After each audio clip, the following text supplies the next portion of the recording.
We're back on the Thick Mending podcast, and today we're doing our first of a few mock drafts. And we're a little bit into the offseason. The combine's already happened. We've got the testing numbers. Some free agent moves are already taking place. DK Metcalf once off the Seahawks. Devontae Adams cut. Joey Bosa cut. The Bears acquiring offensive linemen. Big things in the works. We'll be doing a little bit of a reaction to those picks in this draft. So starting things off, I'll let Tristan take the odds today. He can do the first overall pick. He can pick for his own New York Football Giants, even though he's not going to make an accurate pick. So Tristan, who are the Tennessee Titans taking with the first overall pick? With the first overall pick, I think no matter what, it is going to be a quarterback, and it is going to be Cam Ward. There have been reports that the Jets have been interested in trading up to number 1. There have been reports that the Giants have been interested to trade up to number 1. So I think taking that into account, the fact the Titans are listening to those offers, a quarterback is going to be taken there. Now, if the Titans don't trade the pick, I think that means they like Cam Ward enough to select him first overall, and that is exactly what they're going to do. They're going to get their quarterback of the future. We saw the coaching staff extremely frustrated with Will Levis last season. They have the first overall pick for a reason. Their leash can't be that long if they draft someone this year and, again, wind up with a top 5 pick. So I think they go with Cam Ward. Personally, I think it's the wrong move, but I think it is what's going to be done by the Titans. That offensive line, particularly the right side, was terrible. The defense pathetic. The running game uninspiring. And the wide receivers a little bit worse than we thought they'd be. Maybe you want to attribute that all to Will Levis. I just don't think that's the case. When you got a generational player like Abdul Carter, a well-run organization does not pass on. But the Titans, not a well-run organization. Speaking of poorly run organizations, here we have the Cleveland Browns. And this pick was really simple to me. It came down to 2 moves. What move can I make which is splashy, flashy, and will get Myles Garrett to not hold out? Which limited it to Cam Ward or another player. A player at a position which is a little bit less valuable in some people's eyes. Not wide receiver, not offensive line, not defensive back, no, running back. They are going to try and revitalize their offense in Cleveland. They're going to try and replace Nick Chubb. They are going to try and make the move of the offseason and have an identity which has just been lacking in Cleveland the past few years. The Browns are selecting Ashton Jeanty, 2nd overall in this draft, in a desperate attempt to have some form of offensive power to go with their defense, which is admittedly talented, with Myles Garrett on the field. Is it the right move? Who's to say? If Jeanty winds up being awesome, no one's going to look back on this pick and really judge him for it. If Jeanty stinks behind that Browns offensive line, it's the most Cleveland move imaginable. I'm finding it harder and harder to believe that the Browns pass on drafting a quarterback, or if they don't draft a quarterback, they're going to have a significant plan for one, trading back into the end of the first, or drafting one at the beginning of the first round. Dion is not letting Shadur Sanders go to Cleveland. Divorce that idea from your brain. It's Jackson not Dart. happening. They're not taking a quarterback here if Cam Ward's off the board. It's not happening. I think they'd be more likely to go with Abdul Carter and trade Myles Garrett for draft picks in that scenario. But now we get to the Giants, and people have to start accepting the fact that it is a real possibility Shadur Sanders falls out of the top 3 picks and keeps on falling. The fact that the Giants were so willing to trade for Matthew Stafford and give a 37-year-old quarterback a lot of money so that they can win games next year, and then the reports have come out that they want to trade up to the first overall pick, presumably to get Cam Ward. I think it demonstrates, I think the Matthew Stafford trade rumors demonstrate they don't like either of these quarterbacks a ton, and the fact they want to trade up to 1 shows they only really like one of these quarterbacks a lot. I think that's Cam Ward, and I don't think they're going to pass on the ability to draft a generational prospect like the Abdul Carter or Travis Hunter. So at 3rd overall, I do have them going with Travis Hunter. I think he fits perfectly onto this Giants team. They need to beef up that secondary that was bad last year, and it is a team where they have Malik Neighbors on the outside, an elite number 1 receiver, where the pressure won't be on Travis Hunter to be an elite receiver on the offensive side of the ball and an elite DB on the defensive side of the ball. He can play less snaps on offense, get 30 to 50 catches, 600, 700 yards, be productive there, and then be a full-time corner and make that DB wide receiver a realistic possibility. So I think the Giants are going to go Travis Hunter unless they do trade up and get Cam Ward. Well, I'd be shocked if the Giants don't heavily invest in quarterback this offseason. The issue is Aaron Rodgers and Sam Darnold are the 2 most desirable pieces available. I'll tell you right now, Sam Darnold is not going back to New York, even if it is for a different team. Both those organizations are dysfunctional. He does not want to go to an organization like that. Rodgers, who has any idea what Aaron Rodgers is going to do? If they roll into the draft, though, with Tommy Palms as their quarterback, they're taking Shedeur Sanders there, or they're trading everything up to get Cam Ward. If they're still sticking and picking, though, I think they'd go Shedeur. But for the Patriots here, the 4th overall pick, they have kind of lucked out. A generational edge prospect in this mock has fallen to them at 4th overall. So they are going to sprint that card up to the podium, hand it to Roger Goodell, and get Abdul Carter on that team. Bolster that edge. Get a really special, physically different, speedy player, the likes of which you have not seen since DeMarcus Ware in the NFL. A truly phenomenal talent who I think is going to change the Patriots defense, reinvigorate that team, give them a new defensive identity, which they've been lacking since Belichick's gone. Patriots so far are winning the draft with this pick. Unless you need a quarterback in the top 4 picks, I think Travis Hunter and Abdul Carter are going to be the first 2 players off the board. I would be shocked if that is not the case. So whether it's Travis Hunter at 4, Abdul Carter at 4, if the Patriots have one of them available, I would agree that they are picking either one of those guys. I mean, the only reason the Giants in this scenario would not take him because they already got Burns and Thibodeau on the outside, who are both, I think, going to wind up being worse than Carter, but it's position of value. Those things are already filled, and they need a wide receiver too, and they need cornerback help. So he's a worse prospect than Carter, but Hunter just fits so much better in New York. That's why that pick might get made. Number 5 overall, we have the Jacksonville Jaguars, and before it became official that the Jaguars were moving off of Christian Kirk, I was kind of battling around the idea of them going wide receiver to help out Trevor Lawrence this year, pair next to Brian Thomas Jr., and after releasing Christian Kirk, I feel even stronger about that. I think they're going to go with Teteroa McMillan. Liam Cohn is coming in to kind of hopefully save Trevor Lawrence's image a little bit. A lot of people view him as overrated. They view him as overpaid, and I think they're going to give him another wide receiver to help Trevor Lawrence be as successful as he possibly can be in 2025. Yeah, I don't hate that pick. They definitely are going to go offense. I can see them going Will Campbell just because how bad their offensive line is. They lost their best player at the trade deadline last year, Cam Robinson. Hopefully they spend some money on that in the offseason. If not, it wouldn't matter if they had Randy Moss and Jerry Rice outside for T-Law to throw to. He's going to be on the ground in 2 seconds. The Raiders are in an interesting spot here. Mason Graham, I think, is the best player available. I don't bind him falling too heavily based off the combine. His arms, which are supposedly little T-Rex arms, are 1 inch shorter than Jalen Carter's. It's not that big a deal. He's a phenomenal talent. Some of the best tape of any defensive player we've seen on the inside since Ndamukong Suh, a team which wants a defensive tackle, is going to take him. But the Raiders are fine on the defensive line. They have spent money on Christian Wilkins. They got Max Crosby under contract. They are going to look to build elsewhere. They're not bad on the offensive line either. I don't think they want to use an early pick on a guy like Will Campbell, who conceivably could bounce inside and become a guard. They've already got a good tight end in place. I don't know. I think they just go best player available here, which to me is Malachi Starks, a phenomenal safety prospect out of Georgia. Safety 6 overall? Safeties, I went running back 2nd overall, man. I think teams are getting over positional value. I really do, because all the top guys available are already filled What in. happened to your love affair with Will Johnson? Will Johnson's going elsewhere, I think. Malachi Starks strikes me as so much more. A few reasons, actually. I just remembered why I don't have any Michigan players mocked at the Raiders. Pete Carroll hates Jim Harbaugh and all his Michigan products. There's a 0% chance he is going to go get Will Johnson, Jim Harbaugh's guy. I knew that was bouncing around my head somewhere. Malachi Starks is the best defensive back on the board, not named Will Johnson for any team. I think they look to build up that secondary a little bit. Obviously, they'd probably like to go Ashton Jeanty here, but I've got Ashton Jeanty off the board at 2, so they're going Starks. So you're locking Starks in. I'm locking Starks I can't go back. I can't go back. You sure? I've talked myself. It's already in. The comments, the 3 comments we're going to get, it's going to be Ashton Jeanty, Starks at 6. I mean, they can hate on the Ashton Jeanty pick all they want, but if we're talking about best players available and guys who can help out an offense, there's no better option than Ashton Jeanty. At 7, we have the New York Jets, and I mentioned Shedeur Sanders will be falling. I think the fall is going to continue.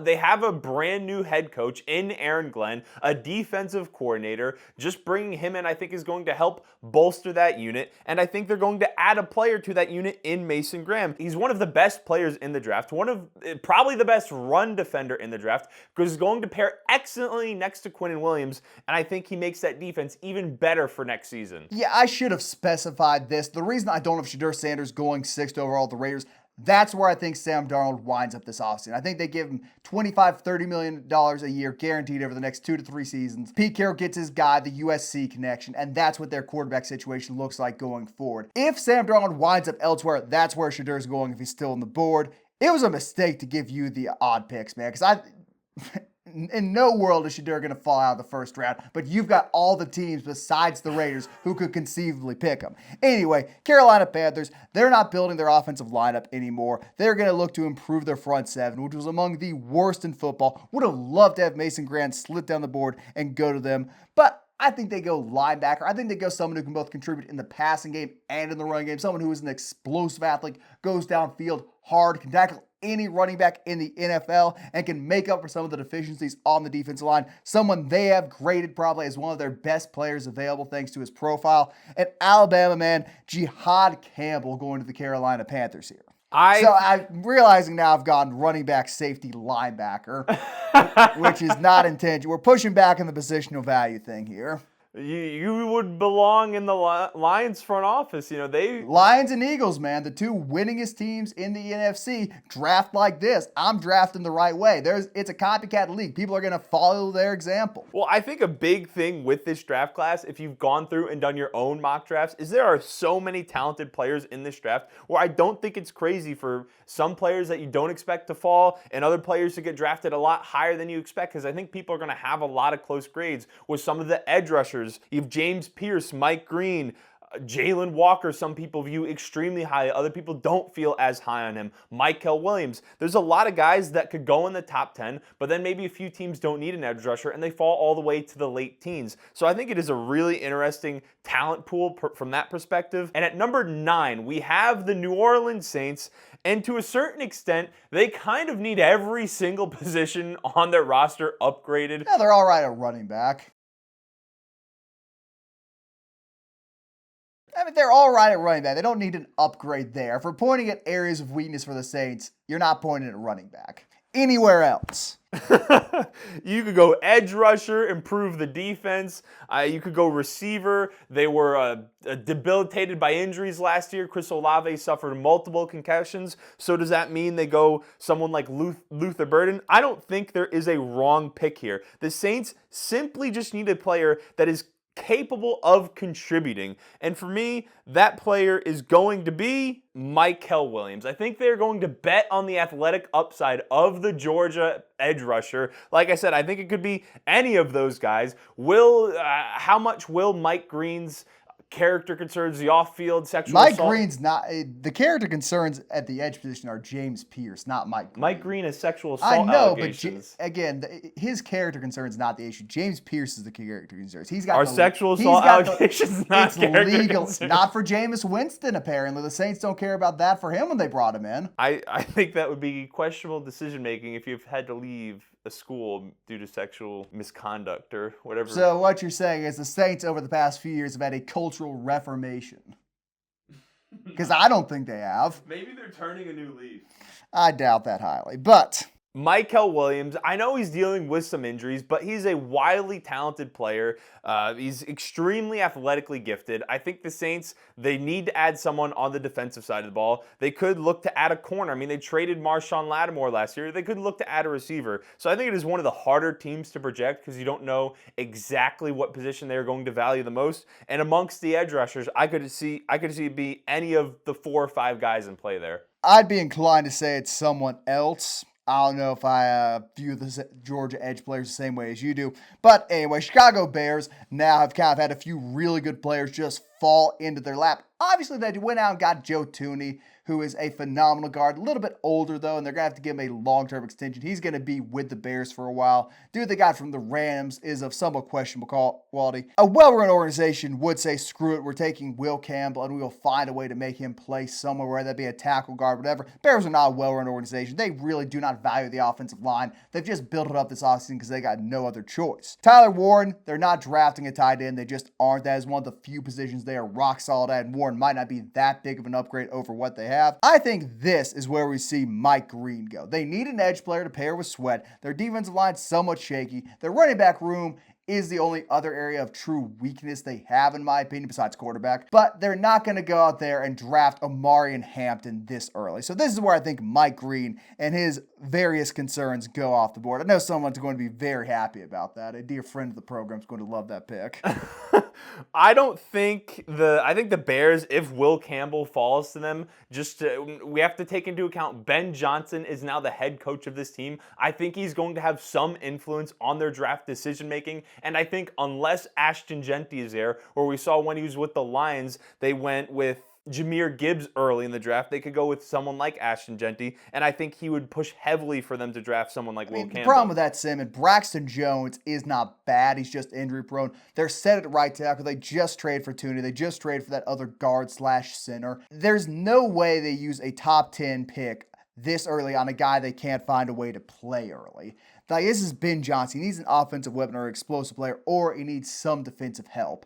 He's not going to draft an O-lineman who's going to spend the first half of the season on the bench. So Will Campbell is going to continue to fall thanks to his little T-Rex arms, which I don't think are that big of a concern. But there's some other issues with his game. He doesn't really get that low, but I think he keeps falling. So with the 49ers at pick number 11, I think for them it is going to be between Will Campbell, Armand Membu. Armand Membu has some longer arms, performed extremely well in the combine, very athletic offensive tackle, and I think that is who they're going to go with over Will Campbell because I think they're going to be a little bit scared of those short arms, and they need someone to kind of wait in the wings, so to speak, with Trent Williams aging. Trent Williams isn't going to be around forever. They need to beef up that offensive line so Brock Purdy isn't running for his life in 2025 and beyond. So I think it is going to be an offensive tackle. Which one it is, I don't know. But in this case, I'm going with Membu. Yeah, they're picking Will Campbell if he's still on the board there. But hey, Trent Williams, great player, is on the wrong side of 32. He's probably going to start going down a hill somewhere here in the next few years. Getting a replacement for him, not bad. I absolutely smoke Membu as an athletic prospect right now. Granted, I only weigh a slight 100 pounds less than him, so my 40 being 0.01 seconds faster. Not that impressive. I think he's getting a little bit overhyped. Very good player, though. Very good player. Not a bad pick. Here we are, the Dallas Cowboys, and this is a pick which will be determined heavily by what they do in the offseason. If they go out there and court Devontae Adams and get him to come to Jerry Ward and play football next to CeeDee Lamb, they're not picking a wide receiver. But I am going to operate under the idea the Dallas Cowboys are not going to be bold. They're not going to go out there and get a real number 2 wide receiver in free agency. They're going to settle for having a high-value position like that be filled in the draft. And the most available is Luther Burden. The SEC connection is there with Jerry Jones. Jerry Jones knows what type of player Burden is. The statistical production last year was not great, whatever. Phenomenal athlete, got incredible ball skills, will play exceptionally next to CeeDee Lamb, can do a lot of things CeeDee Lamb isn't quite as good at, and I think it's going to make Dak Prescott a very happy camper to have Luther Burden come to town. If they're going to go receiver, does Jerry not fall into the trap of bringing the Texas Longhorn, Matthew Golden, who just ran a 4.29 into the organization? I think that is in the cards. Jerry doesn't really love Texas that much, the college, man. It's not an SEC team yet. They just got there. They don't quite count. And Jerry loves his SEC boys. I could see that being a possibility where he drafts Matthew Golden over Ibuka and Luther Burden. Not necessarily that Ibuka would fit the Cowboys as much as those other 2 receivers. But at 13, we have the Miami Dolphins, and I think they're going to look to improve the interior of their defensive line, maybe look to improve the interior of their offensive line. They don't really need skill positions on the offensive side of the ball. They are okay-ish in the secondary compared to the interior defensive line and the interior offensive line. So with Will Campbell on the board, I think he's a potential. I also think Walter Nolan, this is the first spot where he can go high in the draft, but because Will Campbell has fallen this far, the talent that he is, the positional flexibility that he'll possess, needing to protect Tua, who is very injury prone, I think they're going to look to add to that and take Will Campbell. Don't want us to get clowned too hard for letting Will Campbell fall outside the top 20. All right. Saving us a few comments there. The natural pick here for the Indianapolis Colts is Tyler Ward. He's just fallen into their lap. One of the 10 best players in the draft, a position of extreme need. They have one of the worst tight end rooms in football right now. And with Warren still on the board, I think they are going to sprint that card up to the podium to get him. Phenomenal blocker, phenomenal athlete, can go under center. Given the quarterback issues the Colts have had, you might even have Tyler Warren throw the ball 5 to 10 times a game, depending on how things are looking at the midway point of the season. Great pass catcher, and Indianapolis has got to be happy that he fell all the way down to 14. I would agree. I think we have Tyler Warren going off the board at 14. Maybe a team like the Broncos or the Bengals who need a tight end are in love with Tyler Warren, the prospect, and trade up to 13 right in front of the Colts to snag him from them. But in this case, we're not doing any trades, and I think that is his stopping point if a team in the top 10 is in love with him and another team doesn't try and trade up to get him. At 15, the Falcons desperately need a pass rusher. And the ones that could go off here, I think, would be James Pierce or Shamar Stewart, who had an extremely impressive combine from every single perspective, but his production wasn't there in college. And I think the Falcons are going to look past whatever those reported character concerns of James Pierce. They're going to look at the production he had in college. They're going to look at the athletic profile he possesses, the pass rush skill set that he possesses, and they're going to add him to their team to improve their defense because they desperately need it. Yeah, I don't know, man. Jackson Dart's still on the board, and Jadir Sanders is still on the board. You're going to get that position right at some point if you keep using first half of the first round draft picks on.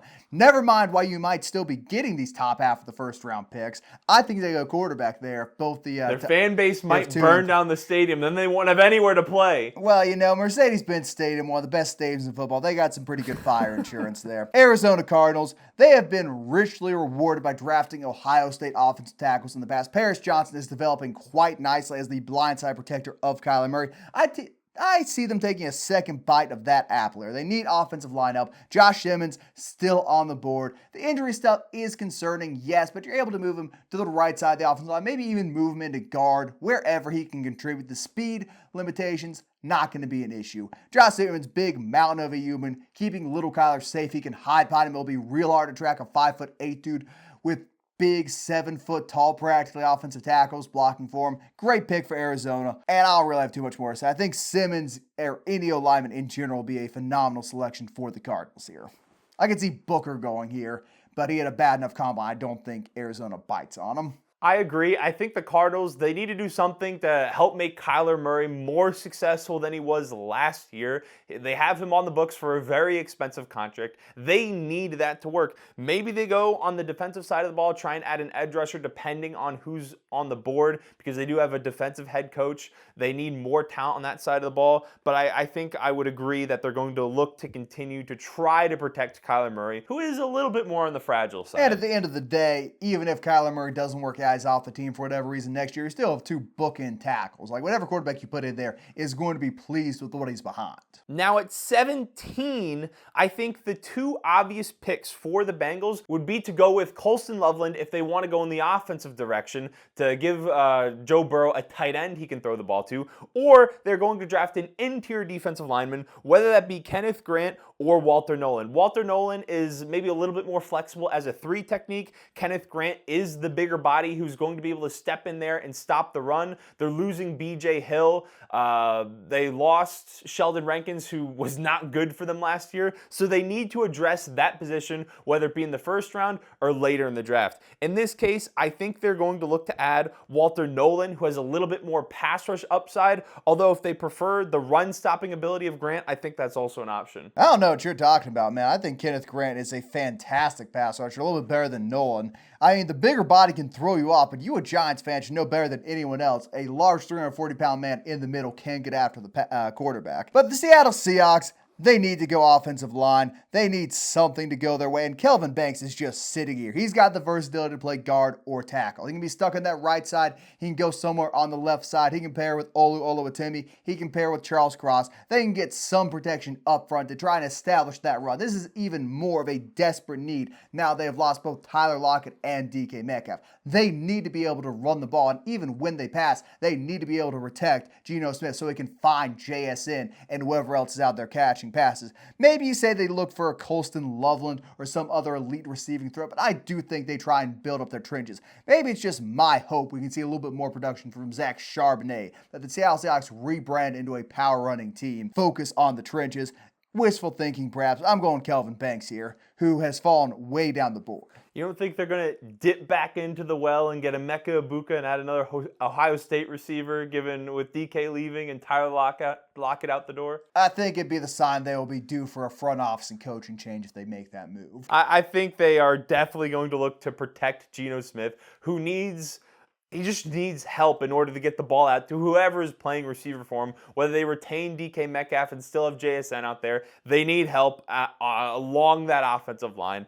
At number 19, we have the Buccaneers, who I think are likely going to go defense. And with this player falling, I don't think he's going to fall much further. I'm going to go with Will Johnson at 19th overall. They're going to look to improve their secondary, adding an elite talent who's one of the best corners in college football his entire career in college, and I think they just can't let him fall any further. Yeah, the Will Johnson falling this late in the draft, and if he falls this late in the actual draft, will show NFL GMs are morons because they are scared off of a little hypothetical injury and lack of combine performance. Will Johnson is one of the 5 most talented players in this draft, and the talk which is circulating around him is ridiculous. I could see him falling outside the top 10 due to some narrative surrounding him, but there was nobody better in coverage than Will Johnson. No one who performed better against Marvin Harrison Jr. during his time at Ohio State than Will Johnson. He is a sensational cornerback regardless of how much time he missed in 2024. The Denver Broncos taking another bite out of the Michigan apple, though. They are going to get Colston Loveland here, and they'll be very pleased with this pick. Loveland falling to them is just perfect. You said they might trade up for Tyler Warren. I don't think that's Sean Payton's style. I think he's going to sit and pick either a wide receiver or a tight end here. And Loveland being this far down, being a very high-level blocker, and being one of the best pass-catching tight ends in college football last year is just ideal for him. Do not be fooled by Colston Loveland's numbers. He was playing in an offense with a cancer survivor, a walk-on, and a hybrid running back throwing the ball to him. He was never going to statistically produce in 2024. Broncos get their guy. Bo Nix gets another receiving threat, and we all sing Kumbaya at Mile High Stadium. I agree. I think the Broncos, they're going to look to go tight end or receiver there. They need to give Bo Nix some more help on the offensive side of the ball to help him avoid that sophomore slump that kind of snuck up and got CJ Stroud this past season. Got Jordan Love too, but does that count as a sophomore second slump? year as a starter? I think it counts. Whatever. 21, the Pittsburgh Steelers. People need to be ready for Shedeur Sanders to keep on falling. I don't think Shedeur Sanders is going in the first round. If he's fallen this far, you are engaging in shameless clickbait. It is not this clickbait. I believe that it is going to happen. I believe you are an insane person. I think the Steelers are going to stick with Justin Fields this offseason. He's going to be their quarterback of the future. They're going to look to add a receiver to that room alongside George Pickens in order to improve their passing game. And that wide receiver is going to be Ohio State man Emeka Egbuka. They're going to go with Egbuka, however pronounce that last name. Egbuka. I like the egg there. You got an egg in your brain, man. If Shedeur Sanders is on the board, I don't care what contract they give Justin Fields or Russell Wilson, he's going with this pick. Like, there's no two ways about it. This is why I didn't want you to have the odds. People are going to think we hate Colorado, which I do. Don't get me wrong. But I like giving them reasons on my own without your idiocy dragging me down with you. Anyway. Shedeur Sanders gives me Josh Rosen vibes. Pretty passer. Throws a beautiful football. Tristan, not whatever overly quarterback athletic. the New York Giants sign or draft in the next few years will give you Josh Rosen vibes because they will put up similar numbers in that flawed system. I don't care if they got Travis Hunter, Travis Kelce, Travis Scott catching passes for him. It's just not going to work out in New York, except he's going 3rd overall. Anyway, Michigan man Kenneth Grant flies off the board here. I picked 3 straight Wolverines, 2 of the Chargers, and Jim Harbaugh. And this is a great pick for Jim. They just lost Joey Bosa. They're looking to build up that defensive line. Obviously, they would like to improve their offensive line, particularly the interior part of that too. Tyler Booker, very real option. But Kenneth Grant is someone Jim Harbaugh has intimate knowledge of. He knows how good he is in the run game, how elite of a pass rusher he can be despite his size. He was one of the biggest reasons Michigan's front 7 shut down Michael Penix in the national championship game. He was the one generating sacks and pressures on that great Washington offensive line when it mattered the most. I think Harbaugh remembers that and gets Kenneth Grant on his team in LA. Yeah, I think the Chargers, especially with releasing Joey Bosa, Khalil Mack being a free agent, whether they feel it's Kenneth Grant because they think he's the best prospect available, whether they bet on the athletic upside in this scenario of a Shamar Stewart, I think it is even more likely that they go on the defensive line here with their draft pick at 22 with the moves they've made, although that could change drastically based on what they do in free agency. Do they target offense and skill positions in free agency, or do they target that defensive line? So I think that will give you a lot more information on what their draft plans are. At 23, with Jahdae Barron still on the board, Jahdae, listen, you're not the one to correct pronunciation. Seems like I am based off the video today. I don't even know if that's the right pronunciation. Watch more college football. Jahdae Barron at 23, he's going to the Green Bay Packers. I think they're going to look to improve their secondary. In this scenario, he is an extremely talented player. He won the award for best cornerback in college football last year, and they're going to look to improve their defense. Yeah, he could be the Jair Alexander replacement. There's a lot of talk about him getting traded or cut by the Packers. Seems like a logical move to me. He's fallen a bit further than I would have expected. Pretty good athletic profile. You'd think, hey, someone's going to take a swing on him when he plays one of those high-value positions. Apparently not. The Minnesota Vikings desperately need help on the interior of their lines, both offensive and defense. And Walter Nolan and Kenneth Grant are both off the board here, which makes you think they go offense. The combine performance of guards really does not move me one way or the other. I could not care less if my guy on the inside runs a 4.5, a 5.5, a 6.5, a 7.5. It doesn't matter. If you are good at kicking out your man, creating rushing lanes, pulling, reaching defensive ends, that's all that matters to me. And Tyler Booker is one of those guys who can just get after, who is not intimidated if you're 350 pounds, can move you out of the way regardless, is physically freakish, even though the numbers do not represent that. I think the Vikings go Tyler Booker here and are very pleased with that pick. Obviously, they could address their offensive line in free agency, build that up a little bit there. If they do, maybe they go skill player, maybe they go cornerback. Who knows what...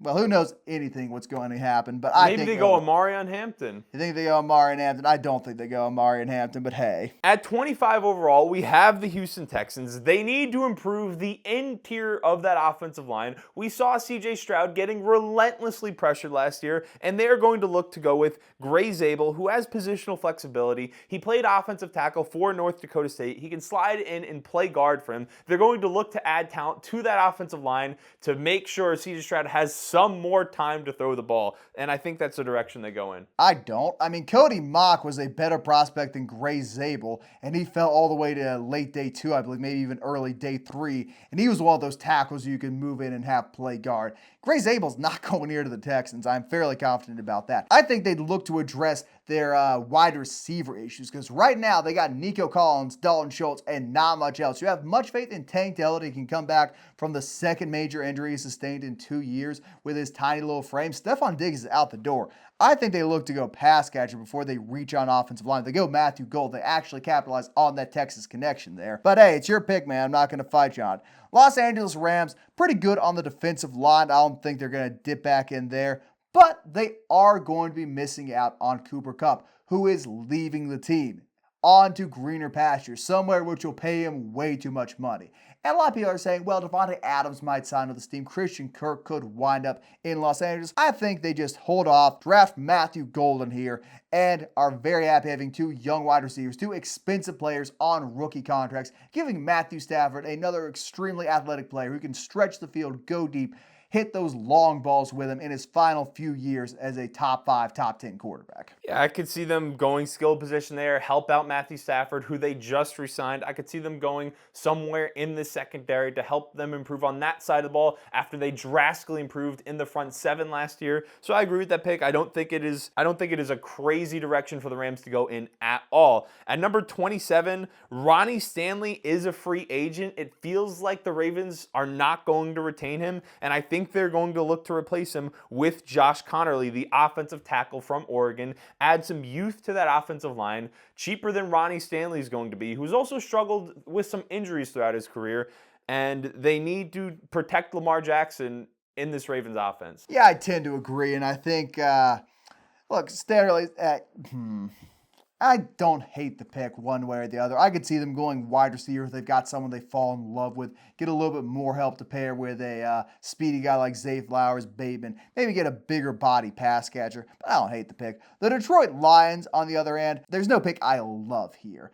They don't have any of the great O-line prospects left. The edge players available to them here are not that good. I think they do what they always do and draft the best player available, and that best player available is Jalen Walker. I know they're all right at linebacker. They got Jack Campbell, but Walker is a phenomenal athlete, the cornerstone of that Georgia defense, phenomenal player, and has all the room in the world to develop. The Lions' draft philosophy is they don't care what position you play. If there is a punter they really liked, I'm confident they would select him in the first round. Getting the cornerstone of one of the best defenses we've seen recently in college football on your team is something Dan Campbell has got to be excited about. Helps him bridge the gap between Aaron Glenn and whatever defensive coordinator they bring in now. Makes whoever comes in next job a lot easier. Obviously, I think their biggest issue is quarterback, but you can't really find a guy. Oh, wait, you could get Shadur Sanders.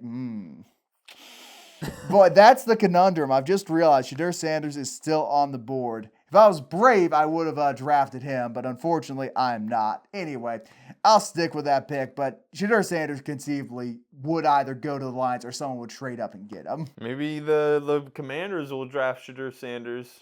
I think it is a lot less ridiculous to say the Detroit Lions would look to replace Jared Goff after a 4-turnover playoff game than what you just floated out there. You are an unserious mock drafter. Draft a running back second overall like a proper. Be careful. Don't draft a Marion Hampton. Go nuts.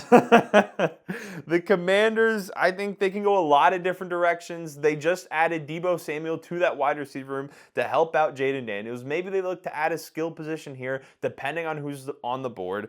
On the defensive side of the ball, they improved their cornerback positions last year. They're pretty solid there. And in this scenario, just given how good his combine was, we still have a lot of offseason to go before we get to the draft. A lot of pre-draft processes for teams to learn more about these players. But I am going to go with Shamar Stewart, with Dan Quinn, betting on his athletic potential and upside. I think the mindset of the Washington Commanders right now is fully in the win now mode, which you can say what you want about them getting lucky at points last year. That is the mindset they should have. They've got their most valuable player on a rookie contract. They've got a top 5 QB for cheap. They need to try and do everything they can to win in the immediate.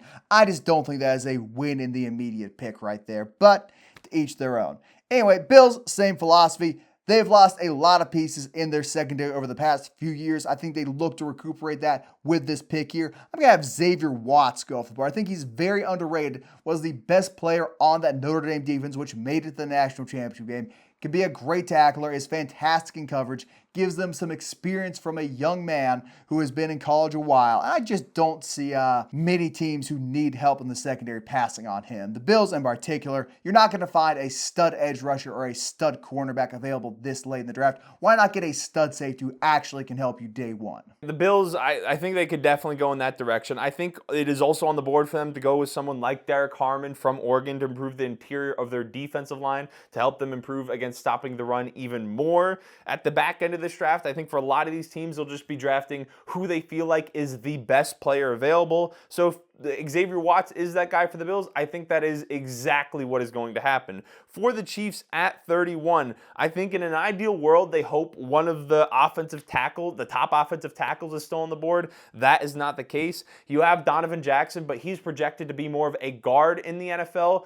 They did just trade away Joe Thuney, so maybe they still go with that decision. Maybe they bet on the athletic potential and upside of someone like Nick Emanwari, who had the greatest relative athletic score combined for a safety in NFL history. So I'm a little conflicted where to go here. It really depends on what they do in free agency. They're drafting a tackle. That would be my guess. They're either going to reach, trade up, or trade back. Like, they're going offensive line here. They've just got to. They're not going to be able to pay Ronnie Stanley. It's an expensive position.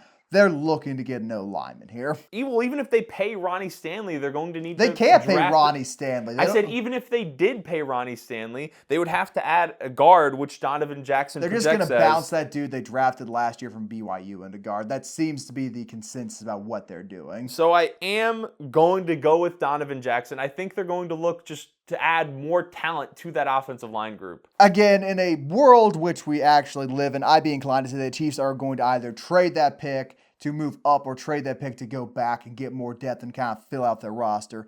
Travis Kelce not retiring has really screwed this team because if he was gone, they would have a lot more cap space to play around with. They'd be able to pursue people in free agency to fill that void on the left side of their offensive line.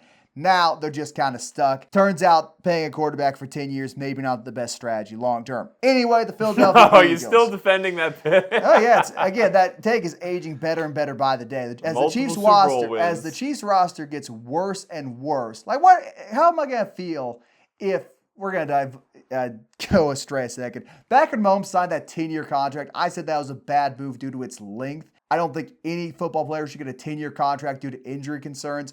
But they've won 2 Super Bowls now. Now they're stuck with Mahomes. They deferred a bunch of money. They're not really going to be able to build their roster out. Is those 2 Super Bowl wins worth that 10-year contract if they don't win one for the next 8 years with one of the greatest quarterbacks of all time? Yes. I don't know, man. It feels like they have failed to capitalize on Patrick Mahomes, someone who's in GOAT conversations. If they had handled that differently, it's aging better as time goes on. Speaking of things aging well, though, Philadelphia Eagles won the Super Bowl because they went out and got a star running back in the offseason. They stacked more carries and touches on Saquon Barkley than we have seen any running back sustain in the long history of football. And while their offensive line certainly has helped them do that, that is not sustainable in the long term. Eventually, getting hit by linebackers and safeties is going to add up to getting hit by defensive tackles and defensive ends. They need to get some touches off Saquon Barkley. And how do you do that? You draft another running back of supreme athletic ability who can create burst on the ground, who can catch passes out of the backfield. You go out there and get Amarian Hampton to pair with Saquon Barkley. Yeah, you could say, well, they need some help on the defensive line. They need some help in the secondary, like being deep wire. No, the Eagles are drafting the best player available, and they're drafting a complimentary piece to Saquon Barkley to keep him fresh for the playoffs. And even in the playoffs, Amarian Hampton can contribute. He's a great player, and if he played any other offensive position, he would have been off the board by now. But because we still hold on to this idea that running backs just aren't as valuable, he's going to slip all the way down to 32. If he's still on the board for this pick, the Eagles are taking him. Whatever floats your boat. Yeah, again, you can't argue the logic, so you make he's so insane. I get the logic. I don't think the logic is insane. I just think with the Eagles losing some pieces probably along their front seven, they're going to go with an edge rusher. They're going to go with a defensive tackle. I think they're going to look to continue to build the trenches. Maybe they even look to add more depth to their offensive line. I think that is what we've seen the Eagles do a lot in previous drafts. That is what we've seen Howie Roseman do a lot in previous drafts. Maybe they draft someone like Nick Emanwari, who had that incredible combine. So I don't think while I understand We've also taken all the Georgia players of supreme value off the board. Like all the best Georgia players aren't other teams in this scenario. That is part of it. He likes to draft Georgia guys, and I understand the logic. I just don't necessarily You just don't want your man crush being Saquon Barkley receiving fewer carries. You want him to chase that GOAT running back title. He's ready to go. Don't know about that one, Tex. Anyway, you can do the outro. That has been our mock draft. Let us know what you think about Ashton Jeanty going off the board second overall. What do you think about the possibility of Shedeur Sanders completely falling out of the first round? It's a ridiculous possibility. Like the video, subscribe to the channel, use code THICK on Underdog. Bonus cash up to $1,000, and we'll see you in the next one.